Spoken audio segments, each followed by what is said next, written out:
Namaste. As part of this series on Aurobindo writings, today we take up Collected Works of Aurobindo, Volume 25, which comprises of three books: The Human Cycle, The Ideal of Human Unity, and War and Self-Determination. These are the three books that it comprises of. And as we all know, these were serialized in the Arya between 1914 to 1918 at different points of time. So, essentially, what Aurobindo was doing, as we know, during the Arya period, in the idea world, he was releasing new forces of a new construction, new creation, which is yet to come. He saw it, but he had to put it in a language which we could understand. For him, it was clear as daylight. Someone asked him to that extent. He said, "It is as certain for me as the rising of the next day, another day." But quite naturally, because we are where we are, so he reveals to us in a language that we can connect with. So today we'll take up, let's see how much of it, but the book, The Human Cycle.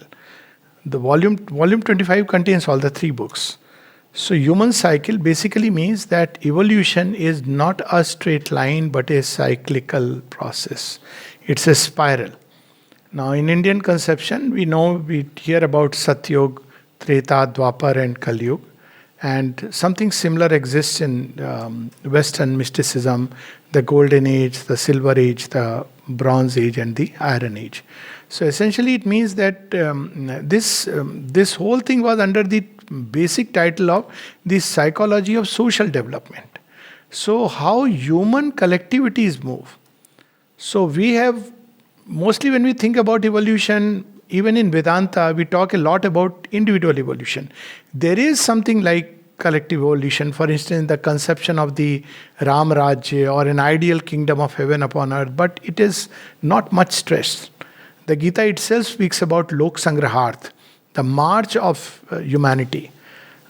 So yet over a period of time, spirituality tended to become too much into an individualistic evolution, ultimately leading to the high point of escape from this vexed world, troubled world, full of suffering and misery of various kinds.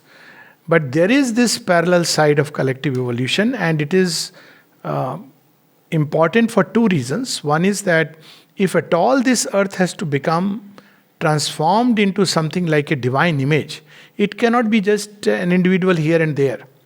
Individuals, yes, necessary in the beginning, but it cannot be just an individual here, a master there, a Guruji here. It has to be masses of mankind which must awaken to this greater necessity of a higher spiritual evolution. Second, there is an interdependence of the individual and the collectivity. All of us know that how society can help or impede the individual in his progress. Usually it impedes. Why? Because individuals are like spearheads. So they are the ones who are, when you actually look at a spear, how it works. So there is a point. That point is the individual who is foraying further into the future. But there is this heavy part which is held back. They are both required for by each other. For instance, if the individual doesn't evolve, the society will remain where it is, even go down and down. And if the society doesn't evolve, it will hold back the individual from his evolutionary purpose, evolutionary journey. So this is the second reason why there is this interdependence, and therefore we have to speak at some point about the collective evolution, collective emancipation of mankind. Some people have suggested, when they speak about spiritual evolution, that when everybody has moksha, it is like a collective emancipation. But it's a non-starter, because moksha, the way it is understood today, not moksha the way the Vedic rishis understood. Moksha for the Vedic rishis was freedom from ignorance. Meaning thereby we know who we are a soul who is, using the body as an instrument and the mind as a means of expression. That's what we are. But moksha, as it came to be understood over a period of time, was freedom from this cycle of birth and death. So it gave an absurdity to creation itself. So if we take that view of life, nirvana and moksha, a kind of escape from the earth, then obviously even if large number of human beings were to, by some magic or miracle, be emancipated into nirvanic silence and escape, that doesn't mean anything for the earth. So earthly evolution means here. And here Aurobindo reveals to us what is going on here upon this planet earth. The most happening thing. And the most happening thing is a progressive evolution. So he starts with this idea of cycles, that how through this spiral. Now spiral is very interesting, because spiral doesn't mean that we rise and fall back to the same place. It means we rise, come down because something is not yet picked up, and we rise to a yet higher poise. So in a spiral, it's like, each cycle there is a greater momentum. To put it in another way, each Kali-yuga, you work out something on the material plane which has not been worked out. And this idea of working in different planes is also very beautifully given in these scriptures. Like for instance, Vishnu descends in a particular age as king, then he descends as a codifier who puts systems and laws and rules and regulations, and then as the Yagya Purush in Kali-yuga, where works and sacrifice are the way of life. So at each level in Satyug, there is a direct spiritual opening and there is spiritual revelations, experiences. But the human mind is not prepared, it cannot fully assimilate it. But because the mind is in a certain state, it has not been allowed its full development. So there are these wonderful experiences, communication with gods, magically the lines from higher domains descend as the mantras. But then the mind must also grow along with it. So we have the next stage where there is an intellectual development. That's when philosophies come into being, all the systems, darshanas, all this come into being. And then because mind is not the only thing, but even our life parts demand a spiritual consummation. So then we have the Dwapar, when this is the age of heroism world over. So you have the Mahabharata, you have the Trojan War, where the same truth descends in the life parts, in ethics and action. And then finally in Kali-yuga, where that power descends into matter and it wants to realize itself in physical and material terms. So this is the whole cycle. And this part is not mentioned here, but as the mother says, we have had 6 such cycles of 6 pralayas. Now 6 pralayas, different pralayas are mentioned in different mystic literature. It's the memory of the pralaya is embedded in the race. It's there in the great deluge story of Noah. It is there in Indian system. And pralaya is akin to an individual's death. So there is dissolution of forms. Forms is not just physical. Pralaya also means a way of life that human beings had developed. It completely dissolves. So, because that is also a form. When we lead life in a certain way, it becomes a form. We say then, the character has a form. Our everyday activity, it takes a form. So all these are dissolved. And then there is a new creation which comes up. Just like after death, the soul takes a new body and starts the great adventure. So there have been 6 pralayas. Does it correspond to anything in science? Well, we know at least that there were 5 or 6 ice ages. And 2 of them are very much in the realm of human journey. One was when, what was the reason for it? I think it was one of the asteroids hitting the earth, and they were just about maybe 5,000 or 10,000 human beings left. And how the journey would have started. Another was when there was a volcanic eruption and there were just about 1,000 human beings left. And they started the journey again. So there are some such indications that there have been mass destruction of human beings. And with that, the entire human life, it gets affected. And it rebuilds itself again, but in new ways. So each pralaya in a cycle is like a relearning process, and one comes back and evolves in better ways and higher ways. So each spiral is basically an evolutionary spiral. So Aurobindo starts with that, and the very first chapter is the cycle of society. And there he brings it nearer to us that there are at least 3 stages which can be recognized in a society. The first stage is typal or symbolic. So symbolic stages or typal stages when humanity has a direct experience, revelatory experiences with the truth, with the greater truth. And these experiences take certain forms which are symbolic. And for instance, you have a vision of Shiva and you see him meditating on the mountain peaks. So it becomes, Shiva becomes the symbol of a greater reality. So, like that, human beings come in contact with the greater reality, and that reality takes certain forms and symbols. That is the typal stage. Then the typal begins to pass into the conventional. So, what happens in the conventional? We begin to lose. In fact, there are two stages. First is when we know the symbol and we give it a more structured form because life wants to connect with it.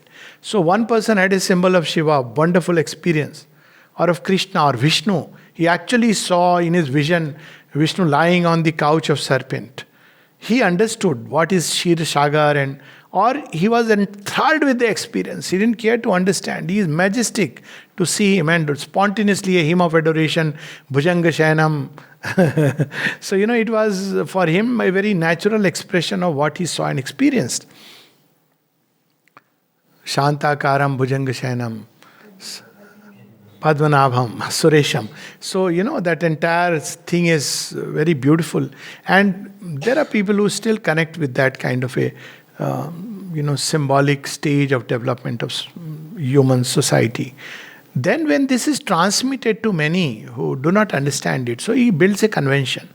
So convention means that you have actually some, let's say, Vigraha of Shiva, or you put it in a certain language and human beings, oh, there is Shiva. What does he look like? Shiva is like that, sitting on the mountains, Mount Kailash, and he is meditating on the tops.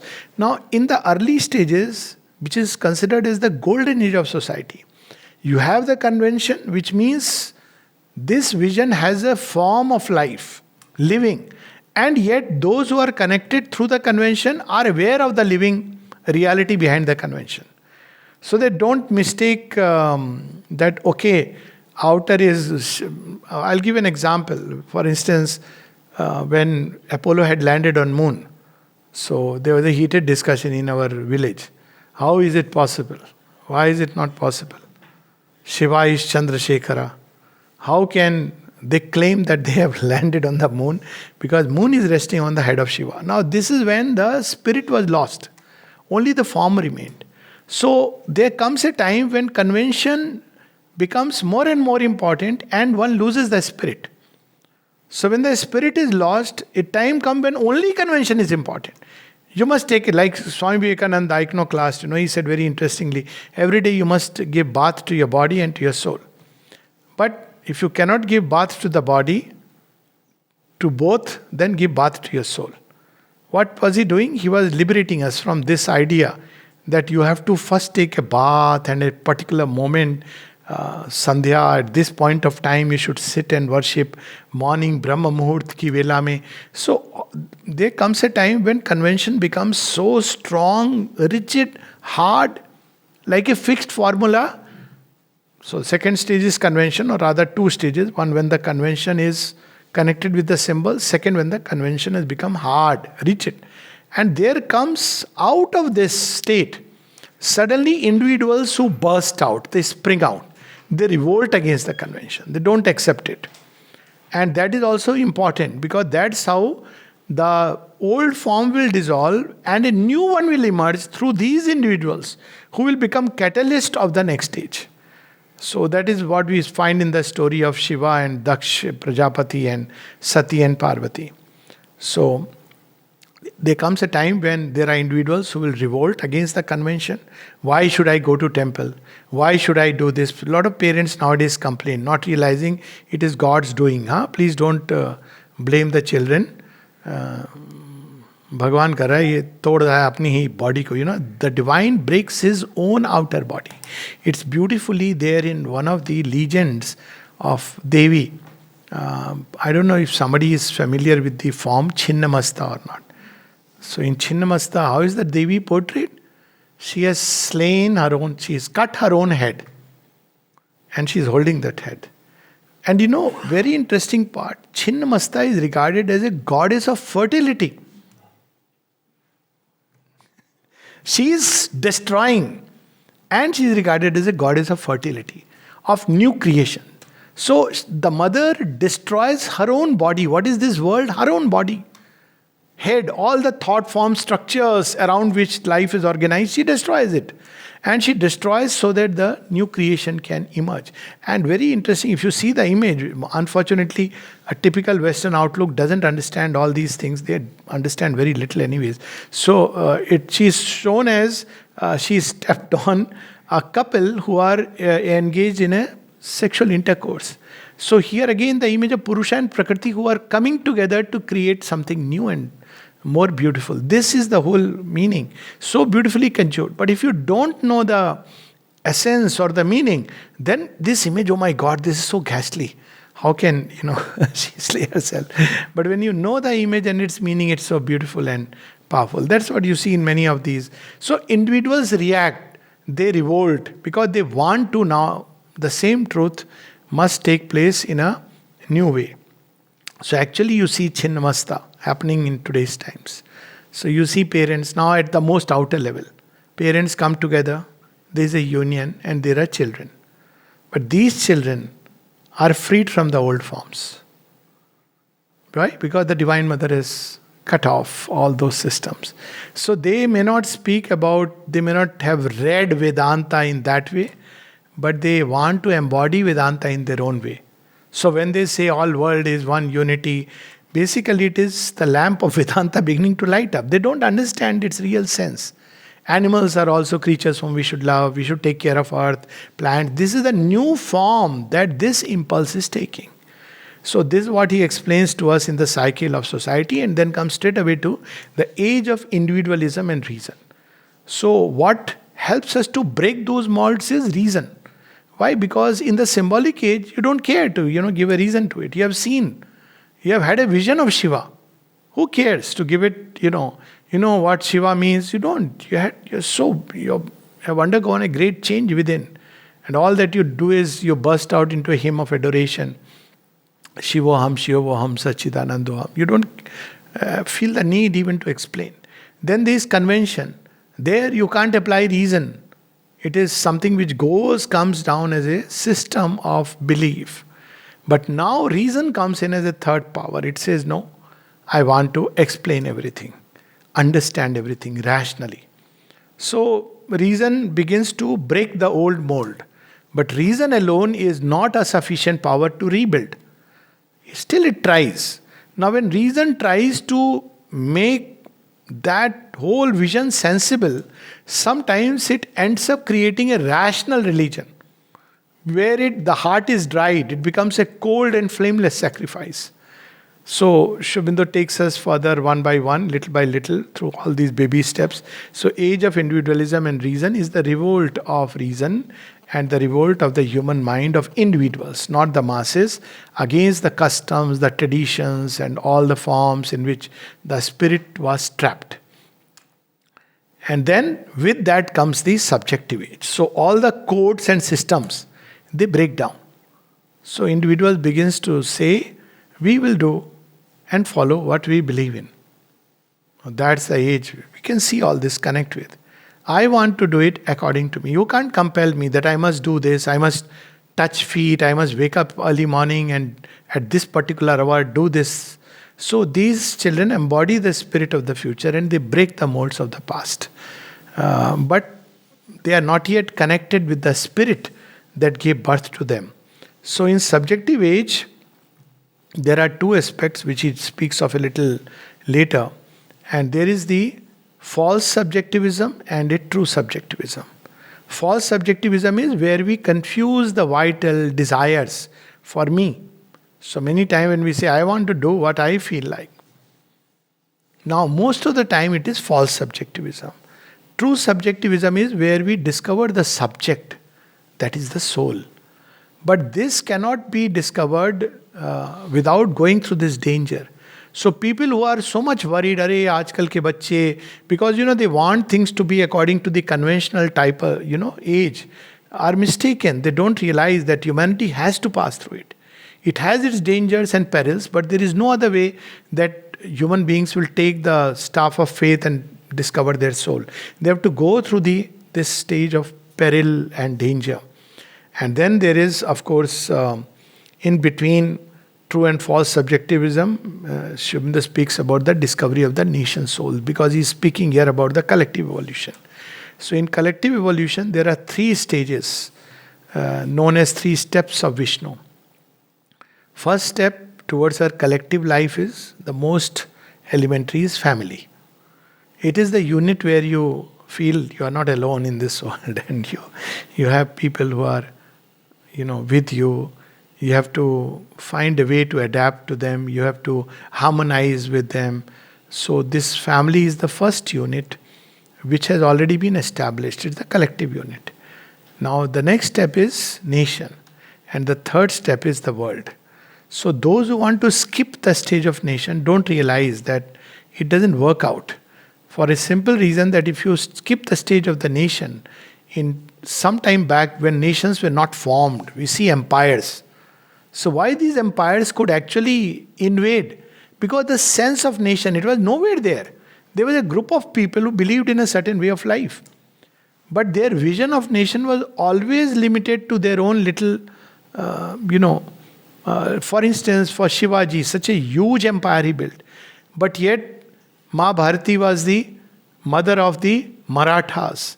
Raja Ranjit Singh, mother of the land of Punjab. So like that, the vision was there. Even in Bengal, the mother of, it came in spontaneously. So all over the world this was happening. In France this happened, in England this happened. So on this we had a long talk. So nation is the first collective unit, or the second, after the family, the first collective unit which the divine wants to establish. One, because each nation expresses a certain kind of divine movement, and the individuals have to embody it, connect with it. And despite differences of various kinds, color and language and outer customs, yet it is this common element which becomes the binding force. So when we are trained by the nation, then we are ready for the world unity. Otherwise, if we prematurely speak about internationalism, what will happen is, you say all humanity is one. So Chinese say, very good. So they invade. Why would you resist? All unity is. So people start taking another view. They say, no, country I will defend. And how they look at country? Purely as a physical landmass. So the first awakening to the nation's soul is that the nation is a body. So that's it. So they will defend the country as a landmass, but they will not defend the culture, the great traditions, the spirit of a country, because that doesn't exist. But this is though it's a first awakening, yet it is a dangerous situation. That's how we allowed a cultural invasion. It's still taking place. Because we identified with the country by the, only as a physical landmass. So it doesn't matter. So this is where it's important to understand that a nation has a soul, it has a mind, and it has a body. Soul means its unique spiritual temperament with which it expresses itself. In France, for example, unity, equality, fraternity. In India, it's spirituality, the master key with which it tried to understand everything. So in each country, there is the nation's soul, which is its own unique mode of spiritual expression. And it has a mind. So by mind is mean its unique culture, its temperament, and it's there in every country. Actually, we know it or not, but it's there. If you go to there are countries where if you don't say howdy to a stranger, he takes offense, So but if you smile at a child or say, "Arey kitta cute hai," you are run the risk of being called, police being called, and you can be apprehended. It's a fact, because this is acceptable part. When you say this, or you meet and you what is it called, side embrace and all this. So it is considered a way of life. But certain other aspects are not. But in India, we have a different way of life. So we are cool with, smiling at a child, taking the child in the lap and saying, very cute, bahut sona hai. And when you give back, mother is very happy about it. But we don't start telling a stranger on the beach road, "Hi, how do you do?" That will be. So every nation has its own ethos, its own unique culture, its tendencies, and they come from its outlook towards life. Now, why we in India we prefer to do namaste or we do like this? Because we take it that namaste is an expression of the divine in the heart. So we connect from the heart. So we do namaste. But if you go to a Western culture, typically you go towards the other side of the globe, then you embrace in one way or the other. Why? Because they Atmabodh. You don't feel the contact unless it's physical. So it's the way the whole thing has developed. So you have different areas and of this world, and each nation represents its own unique way of understanding life. So in the Western world, there has lot been this false subjectivism, that is they Atmabodh. They mistake the body and the vital for the self. So there is a lot of stress on physical comfort and vital enjoyment. And whereas in Indian thought, sacrifice, tyaga, you'll hear these stories, and discovering the soul, the spirit, that is what is given importance. And Aurobindo speaks about that in objective and subjective views of life. So there is this objective view where body, tangible, success, material success. You can't argue that there is an inner success when you are living a life which is truly yours. Now you try explaining it to a person with a completely objective view. He will say, "वो सब तो ठीक है, bank balance कितना है?" At the end, no? No, I feel so beautiful doing this, inwardly. I have grown in love and wisdom. All that is okay. I want to write poetry. Oh, poetry is all okay, but this, you tell me how much will you earn with the poetry. So there is the objective view of life and the subjective. Actually, at bottom, everything at its bottom is subjective, even material creation. But that's not what Aurobindo takes up here. He takes it up in the Life Divine at great length. And then he speaks about the ideal law of social development, where both these aspects are important. It's not that you have to just discover the spirit within. Life must also thrive and grow rich, as you see in ancient Indian culture, that it was not just spiritual development. There was such a beautiful expression in art, poetry, music, manifold expressions of the spirit within. Such lovely structures, not only temples, but everything. If you look at some of these forts, the way the people used to live, you're amazed. You go to this, whatever ruins are remaining of Harappa, Mohenjo-daro and all these places. It's amazing how they thought about and constructed these things. And so it must include every sphere of life.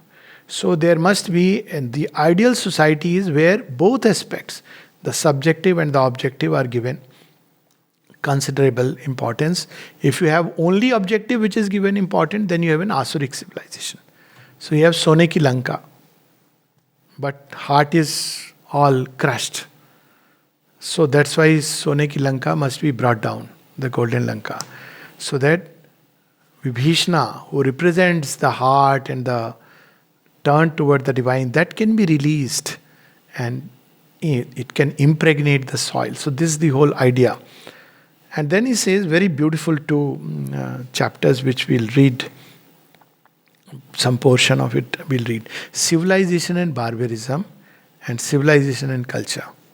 So what do we mean by civilization? Normally we mean when you are dressed well, what is civilized person? And if you are, dressed, let us say, in a dhoti or lungi, it's very good. I love this, in the southern states, they have kept up that, lungi pehan ke ekdam, they don't dance to lungi dance. It's like, consider a pride, huh?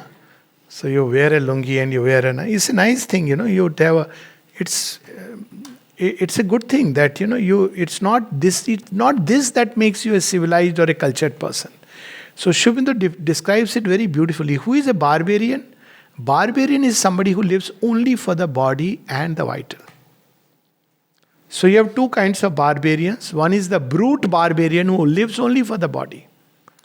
You may speak posh English, you may be a, Harvard. I have nothing against Harvard. I keep taking the example. Okay, Delhi University, JNU, okay. You may have done PhD and everything, but you are basically, your life is centered around the body and its enjoyment and pleasure.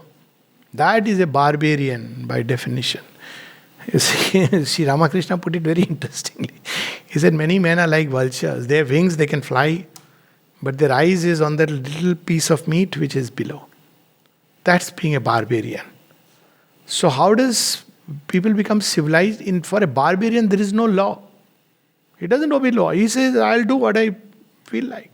Whatever gives me pleasure, that is the life I will lead. So if there is a law and order, he'll try ways and means to figure out, to escape. His life is centered around money and the comforts and all the, not even bourgeois, it is something still worse. Only around physical enjoyments. To visit a casino, to put money on sattebaji and jua, and this is their way of life. So that's a barbarian. He may be qualified. He may be a super doctor. Don't be mistaken, he is a pickpocketer. Only thing is, he has got a degree to it and is authorized, licensed to pickpocket you. So that's a barbarian. And barbarians are of two types. One is the brute, and the other is more subtle, which you don't recognize. The economic barbarian. Have you seen him? Plenty. So you go to a lady who sells vegetables out here, or who is, let's say that, flower vendor, vegetables, or these people who make some of these. You go and buy things.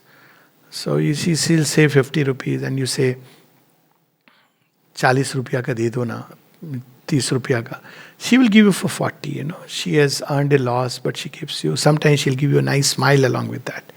And you feel so happy that, interacting. Now, this is culture. You go to a hi-fi store. I don't want to name. And you tell them, after picking up a shirt for 2,500, कि भैया जरा इसका 100 रुपया कम कर दो. ये material तो लगता नहीं. This material doesn't look that good. He will say, he'll give you such a dirty look. That's called barbarian, being barbarian. Why? Because the whole thing is centered around making money. And there's so much to it. They spend money on advertisement. They spend money on having 5-star hotel meetings. They come out in posh cars. But at heart, it is a barbarian. So be careful. Economic barbarism is one of the dangers, and Aurobindo spoke about it. So barbarian is not dead. Philistine is not dead. So where civilization is law and order. So there is these two barbarians. One doesn't believe in law and order. The second will do it within the frame of law or know how to manipulate the law. So that is the second kind. But he is a civilized person because he will not break the law. Apparently. He will circumvent the law. Now where does culture really begin? So civilization is when a society is organized. Complete barbaric society is go to Somalia, live and come back. Modern Syria, once such a great land, you will see what barbarians. I don't know whether I should name Pakistan or not. Law and order completely broken down. But civilization is when you have a law and order. You may still have a barbaric view of life, but you have a system. Some people are very impressed by system. That in Singapore, if you spit on the road, you are put behind bars. I said, yeah, I know. But when you go to the market and you see a live snake, whom you ask to be cut and chopped and served as a meal, as a delicacy, that's when the barbarian comes out. So it is civilized, but not cultured. Understand the difference? Very civilized. Why? Because out of fear, you better not. So you may be civilized, but not culture. So a lot of modern systems have civilized us. We know how to speak, market things, market ourselves as product, but we are not cultured. So where does culture begin? Culture begins when human beings begin to lead an independent mental existence. When you begin to think and reflect about what life should be. As long as we are driven by the mass herd mentality, we are not cultured. Culture is not about doing Arti Puja and touching the feet. Culture is when you begin to reflect. It's a people who have a mental life. Why? Because now we are not identified with the body and the vital, but with more refined emotions, with a higher mentality. So that's when we begin to become cultured.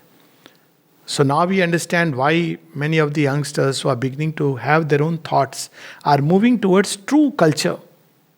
Because they want to understand things their own way. You have a mental, you challenge everything and you rediscover things in your own way. Why should I respect? So many of the people, they say, we don't want to respect by authority, we want to respect by authenticity. Isn't it something very beautiful? Because they have thought about it. What really is love? So they make a distinction. Even shades of love, I'm amazed. So it's going towards more and more culture. In heydays of India, you could see this culture in every sphere of life. Even when I was giving this example, even in anger, how they spoke. Parshuram, how he speaks even in anger, he is so, he is not Maryada Purushottam. But still, you see Ravana, even Ravana sounds, he doesn't use any abusive words. He is saying all kinds of things. I am this, I am that, I'll do this, I'll do that. Rama is the ultimate example of culture, the Aryan cultured man. After listening to him, he says, will you only waste your energy on words? Or let's play battle. You see the difference. So that's where, and in high culture, when people used to have these kind of thoughts, reflections, culture begins when you encourage these tendencies, when you encourage poetry, art, music, things which make us refined, things which make us. But see, in modern times, the stress is only on job and the money you will earn. So most people will not even look at arts. Why? Because arts say, how are you going to earn? This is a barbaric view of life. Whereas a truly cultured view will be, doesn't matter. You want to take up music, you want to take up, you could take up science, but it should spring with a deeper sense, not just to earn money. You want to learn physics, you want to understand about space, the mystery of matter. It's beautiful. That's where culture comes in. So there is culture and civilization, and then aesthetic and ethical culture. So culture goes to next level. So thought, refinement. Now aesthetics is about beauty. So here again, initially we think about beauty in terms of form. And it's important, it's good to have beauty of form. But beauty of form is not the last word. This is also called as beautiful character. We say that, a person has a beautiful character. Beautiful speech, the way a person speaks. Beautiful feelings, don't we use this word? So the sense of beauty also turns inwards. And ultimately, it turns toward the divine and discovers its original swarup, which is formless beauty. We have this conception of beauty in the highest form of the Divine Mother, Tripur Sundari. She is the highest form. She is the beauty that lends her glow to all the three worlds. All beauty wherever we see is nothing but a glow from her light. She is luminous beyond. Our eyes cannot behold her. She is beautiful. That's why we see in all our conceptions, the divine has this beautiful aspect. We have forgotten it, and the mother said at one place that we were taught to shun beauty, and that was because of the Asuric influence upon us. So beauty is an aspect, an attribute of the divine. Similarly with aesthetics, similarly with ethics, starts by outwardly, the right and wrong. But after some time you say, well, right and wrong cannot be an absolute rule. There are many shades in between. There are different stages, different situations, different circumstances. If you put everything into a bracketed right and wrong, it is too crude. So human culture evolves.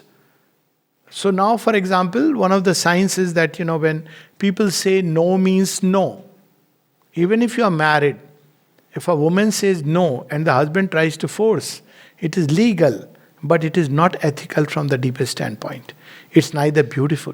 So ethics and sense of beauty also evolves further and becomes more and more cultured till ethics discovers that, well, the only one way to ensure that you are really doing the right thing is to do the will of God. No other way of absolute certainty you can say that this is the right thing. So this is the whole Gita which comes. So he speaks about that, and then he comes to that who should govern our life, reason, that's how we think about. But he speaks about the limitations of reason. The data on which reason bases itself is inadequate on senses. It doesn't have the understanding of the deeper play of the larger picture. So it's very, very limited, but it has its place. Its place is to organize the lower instincts of human beings. So that's why we say be reasonable. It has its place. And it has its place to give form of expression to the truths that an intuitive mind receives from above. But when reason begins to say that I can discover God by scientific analysis, it is mistaken. There comes a limitation. It cannot. Why? Because the subjective side of existence is not measurable or graspable by reason. Supposing you say that, I feel love of God. So how are you going to define and describe? You may do nothing. You may not even go to temple, do bhajan, kirtan, but you have love of God. Reason will try to understand, grasp. It will become intangible. So there is another parallel line of evolution which takes place from the heart, and that is religion. Both of these are efforts to strivings towards finding the truth. But religion also falls short because religion discovered the truth of the heart. But it does it very often by infra-rational and supra-rational means. Supra-rational is rare. Usually it shuts reason. So if you ask a typically religious person, he says, I don't understand, I don't want to know. I have this faith, which is okay, good, but it will take you up to a point. Then reason will start pulling you down. So this balance between reason and religion, humanity has tried to find. But you cannot find till you evolve to the next level, which is the intuitive.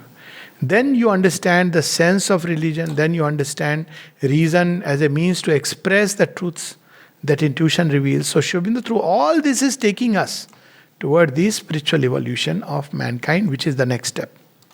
And then he speaks about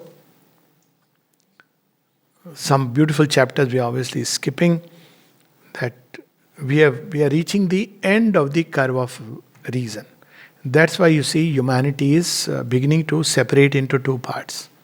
One is the infra-rational, and the second is those who are striving toward the supra-rational, who are not satisfied with reason, just a rational way, and somehow or the other they trust that there is something greater, higher.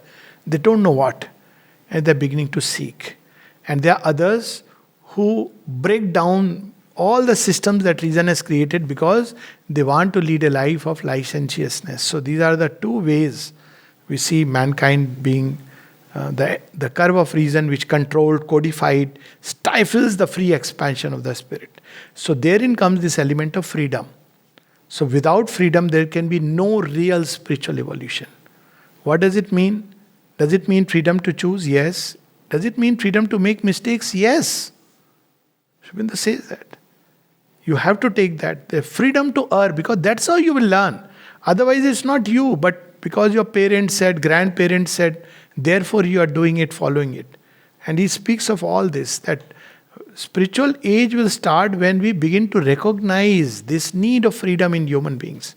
And today it is being recognized. People say, I want more space. Mom, don't enter without knocking. So this is because there is a need for more space. So this is how you'll make mistakes. Again, subjective and the false and true subjectivism. But through that, without freedom, there is no authentic evolution. We may read the Gita 100 times, but we may not ever know what the soul is, because we are too satisfied with following a routine of religion. We may read all books of spiritual philosophy, yet we may not understand what does a single phrase like Ekamev Dvitiyam stand for, because we have not lived that truth. So Aurobindo speaks about the next stage of evolution, which is coming up, when human beings will have a spiritual aim, but this spiritual aim will be towards self-fulfillment through the spiritual consciousness, not annulment. Meaning thereby how I can lead a fuller life a greater life, a more beautiful life, a truer life. When people use these expressions, truer life, see, the first spiritual evolution takes this secular form. Love for truth, love for beauty, love for good. Satyam, Shivam, Sundaram. These are the three aspects of the soul. It may not use the word God, but it says that you love truth. So nowadays people say, I want honesty. You're basically pointing toward that. Good and beauty. So these three aspects. Then later on, it goes more directly towards God, divine, something still greater. That comes later.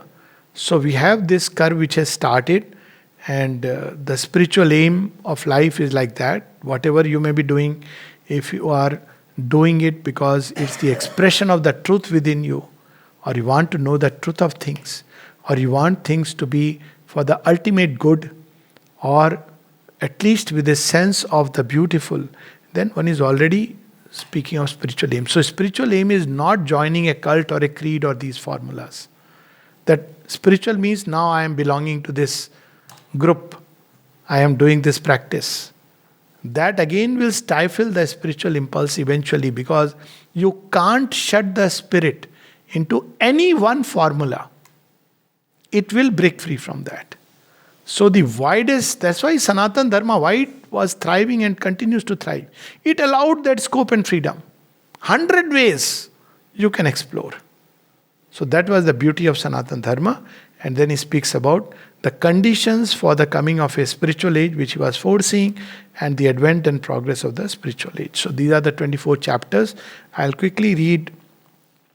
So one of this, he's asking us that when we speak about the spiritual evolution, we should be careful not to enforce things as a dogma upon others. But it will not seek to enforce even this one uplifting dogma. Uplifting dogma, discovery of the soul, the spirit within. This alone can help us ascend. By any external compulsion upon the lower members of man's natural being. For that is nigraha, a repressive contraction of the nature, which may lead to an apparent suppression of the evil, but not to a real and healthy growth of the good. Look at how beautifully. You'll notice it. One of the things, beautiful things in Aurobindo ashram, there is nothing like everybody must go for collective meditation. There is a Ghanti now, please go, attendance being taken. If you're not gone, none of these things. See, inner growth. You may stand before the samadhi. It's not that you have to bow down. Nothing. You're left to yourself. It's between you and the divine. So many of these things, because when you enforce a code, the people who live here who don't go even to the ashram, they are ashram inmates, they don't read the books. It's up to them. Nothing is enforced. It's your freedom in which you grow. To your peril or to your advantage. Because if you force something, then it loses its. It will rather hold up this creed and ideal as a light and inspiration to all its members, to grow into the Godhead from within themselves, to become freely divine. Neither in the individual nor in the society will it seek to imprison, wall in, repress, impowerish, but to let in the widest air and the highest light. So there is no such rules. There was a time when there was no rule for the ashram, even for Aurobindo. So people said, Mother, please give something because people don't understand. They are not ready for this kind of life. Ashram for a long time, the only rule was that two Aurobindo, one of the writings they had put, because they have to put something. But of course, the golden rule. Live always as if under the eye of the Divine Mother.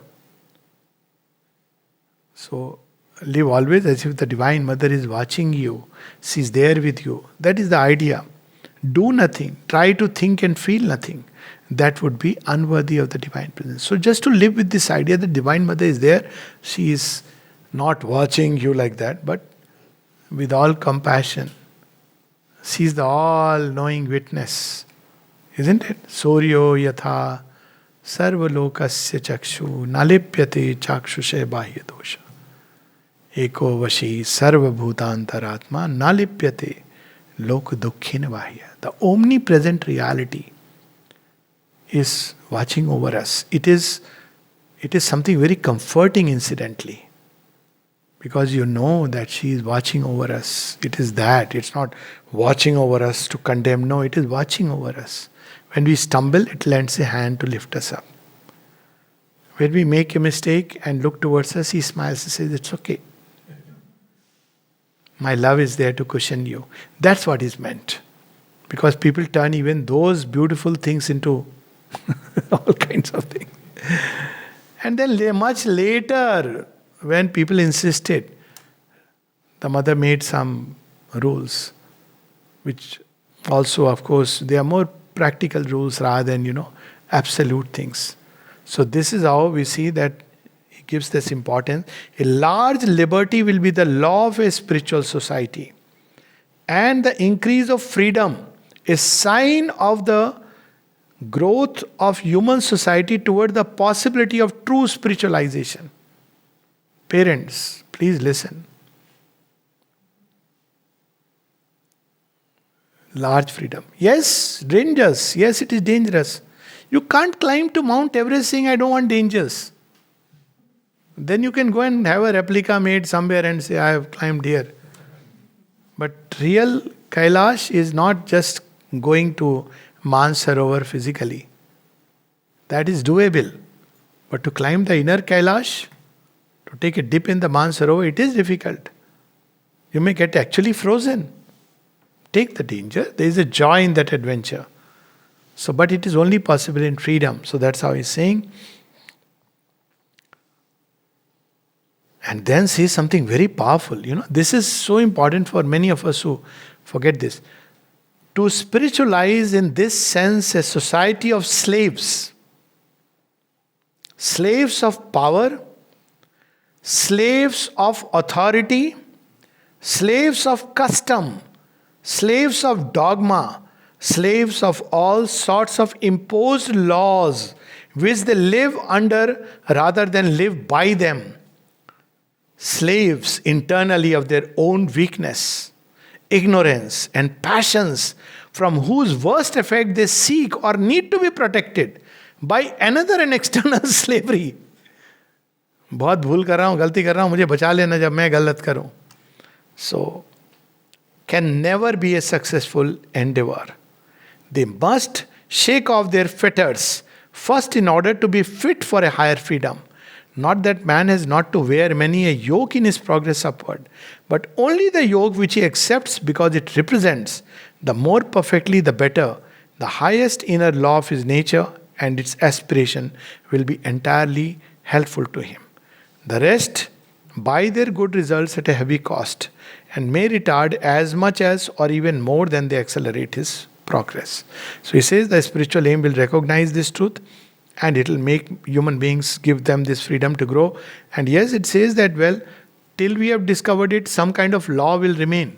You can't operate without it. Now you see, this is the dream of true anarchy, not the false anarchy of the Asura. The true anarchy is the liberty of the spirit in which all human beings live. Each one walking by his own light, that is what Vedanta is in its origin. Spontaneously, naturally. Imagine a cultured society, truly cultured spiritually. You won't harm somebody, not because it's punishable by law, but because it contradicts your own inner truth. You discover that it is your own self in the other person. So this is how one has to begin to find. And this freedom includes all earnest skepticism and denial. You have to allow that. And he continues to reveal to us. And another very beautiful, a spiritualized society would live like its spiritual individuals, not in the ego, but in the spirit, not as the collective ego, but as the collective soul. To me, this was one of the most sobering of things. I said, oh my God, I may mistake a community for a collective ego. So this was one of the things I had told when people said, for this community or whatever. I said, excuse me, I'm here for the divine, not for satisfying the collective ego. I understand its importance and necessity, but that's not what one is here for. So, very clearly, Shubinda has cautioned all these things. This freedom from the egoistic standpoint would be its first and most prominent characteristic. But this elimination of egoism would not be brought about as it is now proposed to bring it about by persuading or forcing the individual to immolate his personal will and aspirations and his precious and hard won individuality to the collective will, aim, and egoisms of the society. To get rid of ego does not mean you sacrifice at the altar of your mother in law or daughter in law or son in law or whoever people. That's not getting rid of. That's just becoming a martyr for no meaninglessly. It has to be sacrificed at the only one true altar, the altar of truth and good and beauty and love and divine, all that is divine. It is not at the. That's what the Gita is about. Many of these passages looks like Sri Krishna is speaking slavery, slavery, slavery, and he says, looks like, what are you doing, Arjuna? You are talking like a pandit, but behaving like a, with cowardice.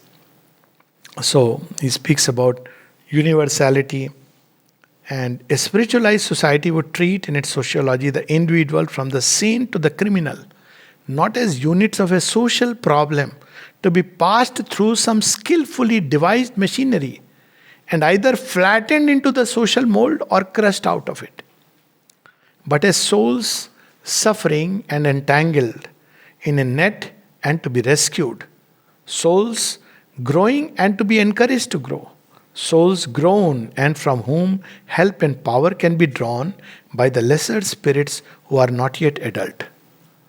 What will be the aim of economics?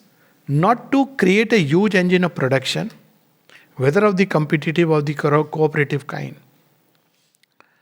The joy of work according to their own nature and free leisure to grow inwardly, as well as a simply rich and beautiful life of all. That's what the ashram is, a dream. In its politics, it would not regard the nations within the scope of their own internal life as enormous state machines, regulated and armored with man living for the sake of the machine and worshipping it as his God and his larger self. Content at the first call to kill others upon its altar and to bleed there himself so that the machine may remain intact.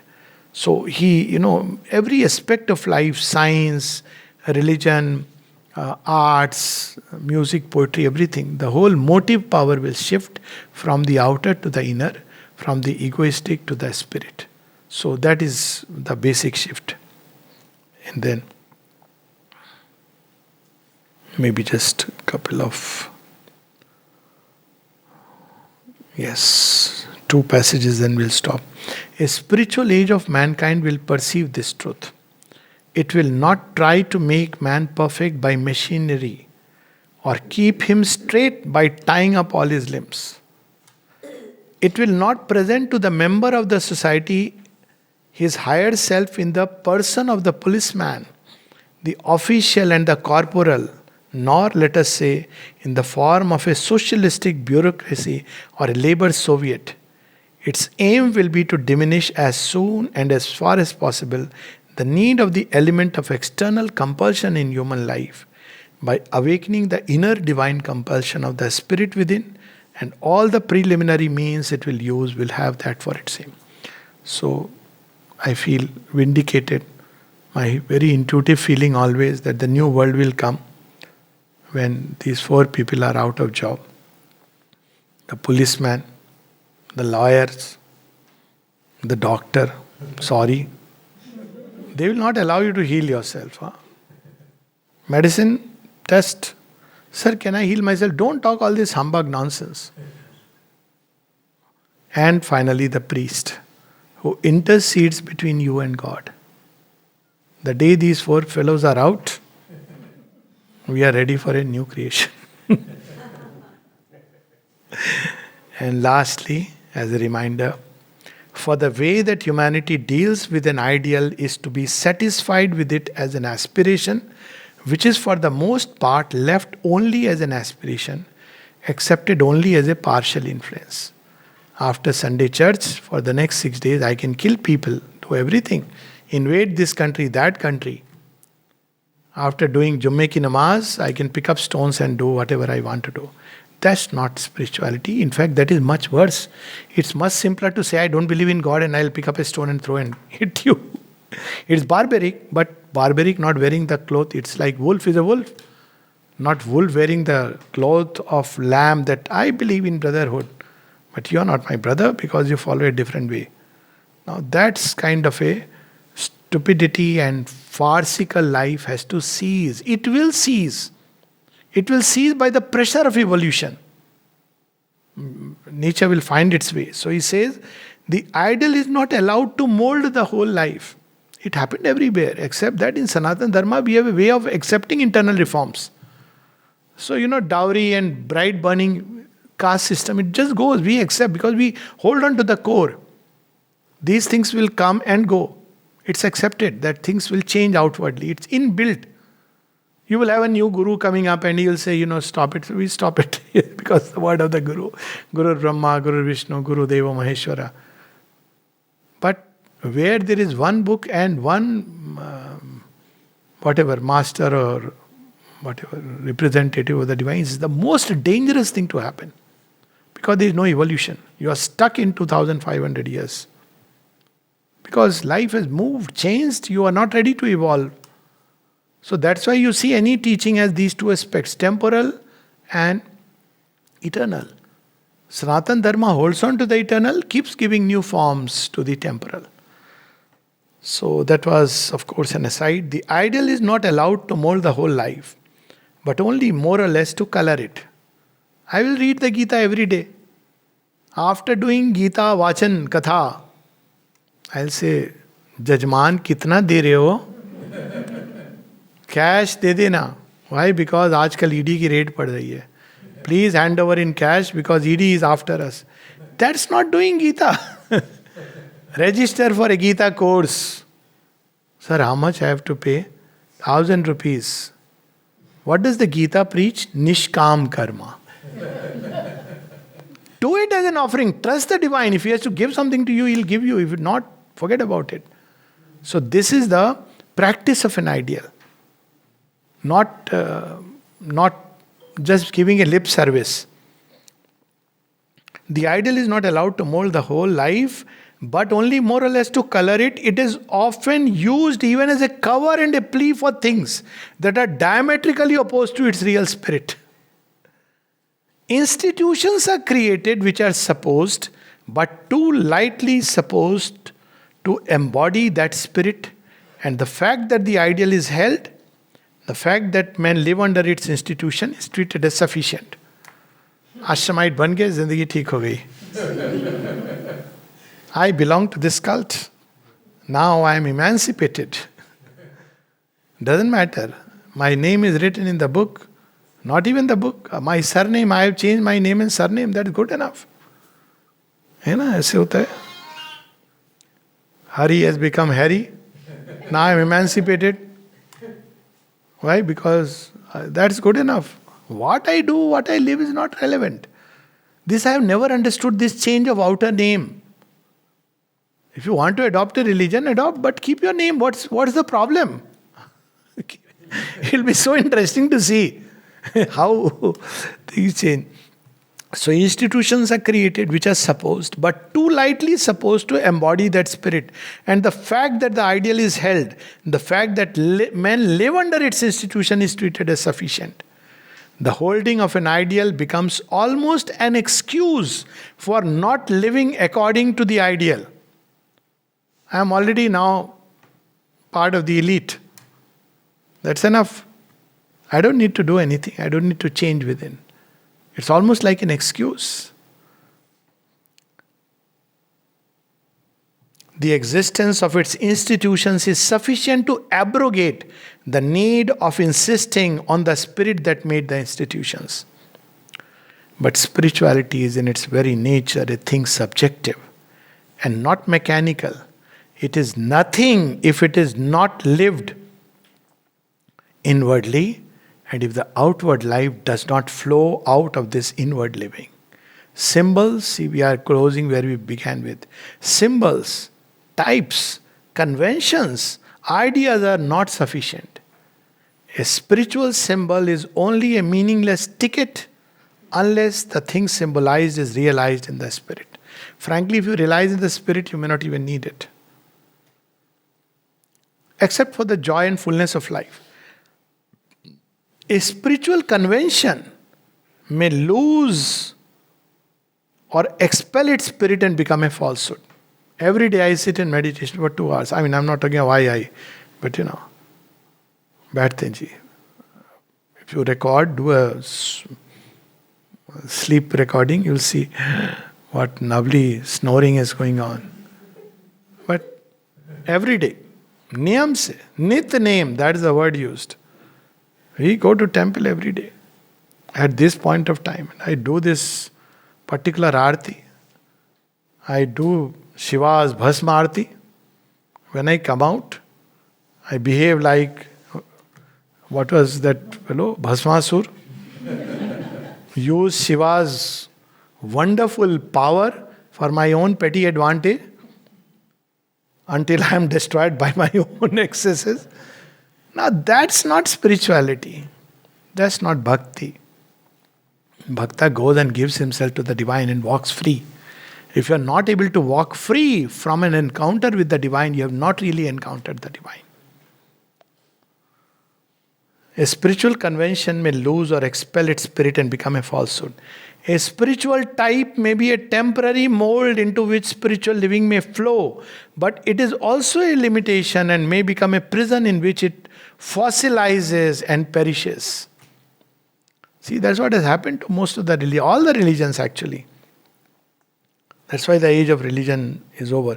A spiritual idea is a power, but only when it is both inwardly and outwardly creative. Creative means it must bring out its own way of expression. Oh, all is God, therefore I will take a snake and tie it in my, a snake is God. So somebody will tell you, only Shiva does that, Don't do this. There is a subtitle. Play with snakes only if you are Shiva. Footnote. Yes, snake is God. Worship him.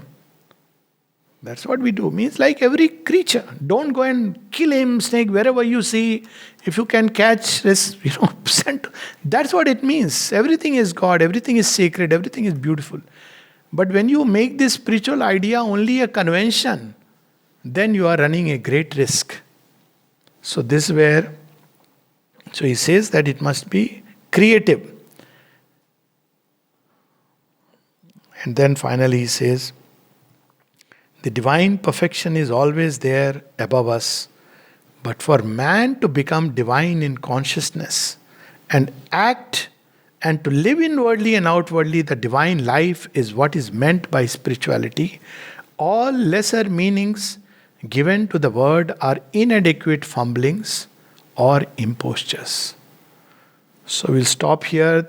Please read the beautiful passages after that. Who will be the individuals who will spearhead this evolution? What will be their consciousness like? Whether they will try to turn things into a cult or creed or formula, or they will live according to this larger freedom. Who will be they and how they will deal with others whom they are helping, not as gurus and masters, but as elder brothers, as souls that are advancing and carrying everybody together. So this is how this book, The Human Cycle, Aurobindo reveals to us the roadmap of a century. Hopefully less than that, but okay, 1 century is okay. And he inspires us, gives us entire know-how, how to move towards it, how to avoid the pitfalls and the dangers, and what to do inwardly to grow into the life of the spirit individually and collectively. Namaste.